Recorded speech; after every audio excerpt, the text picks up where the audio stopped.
They stole my land, built 35 homes without permission, and laughed when I fought back. But the earth remembers its master, and water never forgets its path. One night, I opened the dam, and watched justice roar through the valley. The land had always been more than just soil and grass to me. It was my inheritance, my sanctuary, and in many ways the core of my identity.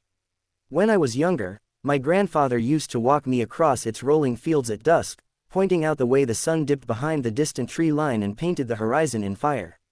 He told me stories about how our family had poured sweat and sacrifice into keeping this place safe. "This isn't just dirt," he would say, gripping a fistful of earth and letting it fall slowly through his fingers. "This is memory. This is home." I grew up believing every word of it, feeling as though the land pulsed with history. Every stone, every crooked fence post, every trail cut through the tall grass whispered something about where we came from. It was quiet land, too, peaceful in a way the world rarely allows anymore. When the wind blew, it rattled the leaves of the oaks and made the wild grass sway like waves across a green ocean. At night, the stars spilled freely, untouched by the glow of suburban streetlights. Even the small dam at the far end of the property felt like part of its character, a simple structure built by my father to control the stream that wound through the valley. It held back enough water to keep the soil fertile, turning the fields lush during summers when everything beyond my property line dried up and cracked. I never thought of the dam as a weapon, never even as a tool beyond its intended purpose. It was just part of the land, a piece of our stewardship. Then came the HOA. At first, it was whispers in the community meetings. A new development was being discussed, some suburban dream of manicured lawns, vinyl fences, and houses stacked close enough together to hear your neighbor's arguments through the drywall. I paid little attention, because developments happen all the time, and I assumed people respected boundaries. My property line was clear, marked by old stone walls and surveyor stakes that had been in place for decades. I had the deeds, the surveys, the history to prove every inch belonged to me. Why should I worry? The first shock came when I noticed trucks rolling across the far end of my land. Heavy machinery, big and loud, cutting into the soil as though it belonged to them. I drove out and stopped the crew, demanding to know why they were tearing up my property. The foreman looked at me with casual indifference and muttered something about development rights. He claimed their paperwork showed this was WA-approved land.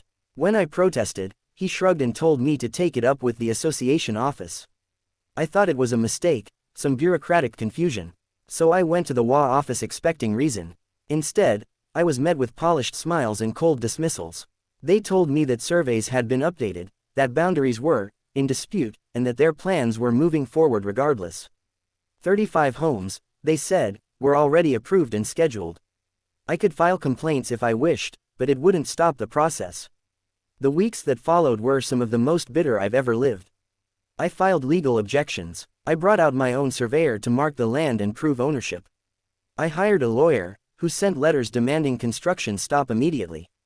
But every warning, every piece of evidence I offered was ignored or buried beneath WA bureaucracy. In court, delays stretched endlessly, motions piling on motions until my lawyer shook his head and admitted the truth: the system was rigged in their favor. The WA had money, influence, and the kind of legal maneuvering that could strangle a man's patience until he gave up. Meanwhile, the houses rose. Day by day, walls climbed where my wild grass once grew. Roofs spread like a rash across the land. The sound of saws, hammers, and trucks became constant, an ugly rhythm drowning out the peace I once cherished. I watched strangers move in, carrying furniture and planting flowers, waving to each other as though they had bought into some ideal neighborhood. None of them seemed to care that their dream homes sat on stolen ground. When I tried to speak to them, some looked at me with confusion, others with hostility, as though I was the intruder trespassing on their property. The emotional toll was suffocating. To see people laughing, barbecuing, and throwing birthday parties in backyards that were once mine was like watching someone live your life while you stood powerless in the shadows. It wasn't just about money or property, it was about dignity. It was about my grandfather's words, the generations of my family who had guarded this place, and the betrayal of watching it slip into the hands of those who saw only profit and convenience. I tried to rally support, but neighbors turned cold. Some were already under WA control and didn't want trouble. Others simply shrugged, muttering that progress was inevitable. The few who sympathized offered hollow words but no real help. Each passing day deepened my isolation until it felt like I was the last person fighting a war no one else cared about. The breaking point came one evening when I stood at the edge of the dam, staring down at the water shimmering under the fading light. The homes sprawled across the valley below, their roofs catching the last red of sunset. My chest ached with a mix of fury and helplessness. I had done everything right, filed the paperwork, gone to court, raised my voice. Yet the system had failed me at every turn. They had stolen what was mine in broad daylight, and no one cared. That night, I felt something shift inside me. For months, I had begged for justice. But justice had no interest in me. All I had left was the land itself, and the dam that quietly held its breath behind me. The dam had always stood as a quiet guardian at the far edge of the valley, a structure built not for power or profit but for balance. My father and I had reinforced it years ago, shoring up its stone sides and tightening the sluice gates, making sure the stream it held back flowed just enough to keep the land fertile without flooding. To us, the dam was a symbol of stewardship. It kept the soil rich, fed the grass that grew tall every spring, and provided a gentle pond where deer came to drink and children once skipped stones. I had walked along its crest thousands of times, often at sunset, feeling the strength of the water pressing on one side and the quiet certainty of the earth on the other. Never once had I thought of it as a weapon. But now, as I stood before it, watching the lights of 35 houses glow below me, the dam no longer looked like a structure of peace. It looked like a line drawn between justice and betrayal. Beyond it lay families grilling hamburgers, laughing children riding bikes along freshly paved sidewalks, and WA board members sitting smugly in their patios. They had built all of this on my land, stolen from me piece by piece, until nothing was left but my anger. I had spent months fighting in the courts, pouring money into lawyers and filing papers that vanished into the black hole of bureaucracy. I had stood in front of judges who smiled politely but ruled in favor of development. I had been called bitter, unreasonable, and even crazy by neighbors who once shook my hand at the grocery store. And still, those homes rose like a cancer on the valley floor. All my resistance had bought me nothing but sleepless nights and an ache in my chest that never left. It was on one of those sleepless nights that the thought came to me. I was walking along the dam, the air thick with the smell of summer rain, when I heard the groan of water pressing against the gate. It was a low, steady sound, like the heartbeat of the land itself. And then, like a whisper I didn't want to hear, the thought slid into my mind: what if I just opened it? I shoved the idea away at first. That wasn't who I was. My father hadn't raised me to destroy, and my grandfather would have been horrified.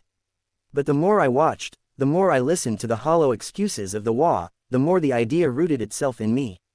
Nature doesn't ask for permission. It takes back what is stolen. It reclaims what people think they own. Why should I do any less? For weeks, I wrestled with the decision. Each morning, I drove past the houses and saw fresh lawns watered by stolen soil, cars parked in driveways paved over my family's history, and smug mailboxes bearing numbers that had no right to exist. Each night, I returned to the dam, staring at the gate that separated calm from chaos. And slowly, a kind of resolve began to build in me, as steady and unstoppable as the water behind that barrier. The night I chose to act was strangely calm. The sky was clear, a scattering of stars above me, and the valley lay in silence broken only by the chirp of crickets. The houses below were lit, their windows glowing gold in the darkness. Some had music drifting out of them, faint laughter carried on the breeze. It made my decision easier. They had no idea what land they stood on, no respect for what had been taken. To them, this was just another suburban neighborhood. To me, it was a scar. I carried a heavy wrench with me, the same tool my father had used when he last serviced the sluice gate. My hands trembled as I gripped it, not from weakness but from the enormity of what I was about to do. I paused, staring down at the valley one last time, and whispered an apology to my grandfather, to my father, to the land itself. Then I stepped to the gate. The first turn of the wheel was stiff, rust grinding under the strain. I had to lean my whole weight into it, the wrench biting into my palms. The second turn came easier, and with it, a low groan of shifting water. My heart hammered as though it wanted to escape my chest. I kept going, the wheel spinning faster, until at last the gate shuddered and gave way. The sound was like thunder. Water surged forward, roaring as it poured through the opening, a torrent unleashed after years of restraint. The ground trembled beneath my feet, and the air filled with the hiss and crash of water colliding with rock. I staggered back, watching the flood spill into the valley, gathering speed and strength as it raced downhill. The first houses never stood a chance. The neat lawns and white fences were swallowed in seconds, their cheerful garden gnomes swept away like pebbles. Lights flickered and went dark as the flood surged through living rooms, tearing at walls and shoving aside furniture. People poured into the streets, their shouts rising in confusion and terror. I saw silhouettes stumbling in the glow of street lamps, parents clutching children, neighbors screaming each other's names. The WA president himself ran into the chaos, his white shirt plastered to his chest, arms flailing as though he could command the water to stop. But nature doesn't stop. The flood pressed on, relentless, ripping through every foundation, carrying with it cars, fences, toys, and the fragile illusions of permanence. The proud rows of cookie-cutter houses dissolved into debris, their drywall and siding crumbling under the sheer force of water. All the while, I stood at the crest of the dam, watching with a strange mix of sorrow and grim satisfaction. It was terrifying and beautiful all at once, like watching the land breathe again after being suffocated for too long. Some tried to fight it. I saw men with sandbags, women dragging hoses as though spraying water on the flood could push it back. Their efforts were swallowed in seconds. Others fled to higher ground, scrambling up the hillside with panic etched into their movements. The flood showed no favoritism, no hesitation. It claimed everything in its path, and in doing so, it erased the theft that had been forced upon me. When the water finally began to slow, the valley lay unrecognizable. Where 35 homes had once stood, there was now only a lake, its surface rippling in the moonlight. Pieces of roofs bobbed in the current. A child's bicycle turned slowly in the water before sinking. Silence returned, broken only by the faint cries of those stranded on the hillside. I dropped the wrench at my feet. My arms ached, my body felt hollow, but inside me burned a strange calm. I had done what the courts refused to do, what neighbors were too cowardly to face, what the WA believed was impossible. I had reminded them, and myself, that this land was not theirs to take. It had chosen its master long before they poured their concrete. In the days that followed, the consequences came swiftly. News crews descended, cameras flashing as they broadcast the devastation. Authorities investigated, and I was dragged into endless questioning. Some called me a criminal, others a vigilante. But for the first time in months, I didn't feel powerless. They couldn't deny the truth anymore. The houses had never belonged there. The land had spoken, and I had been its voice. The WA scattered like frightened birds. Some members resigned in disgrace, others vanished behind lawyers. The homeowners who had laughed in my face now looked at me with wide, fearful eyes. They called me reckless, dangerous, even insane. Maybe they were right, but when I stood at the edge of the new lake and felt the breeze roll off its surface, I knew one thing with certainty: the valley was mine again. Not in paperwork or legal rulings, but in spirit. The land had reclaimed itself. Justice, I realized, doesn't always come in courtrooms or through polite conversations. Sometimes, it comes roaring down a valley in the dead of night, tearing apart lies and illusions, leaving behind only what was meant to remain. And as I turned my back on the ruined neighborhood, the stars above seemed a little brighter, as though the land itself was grateful.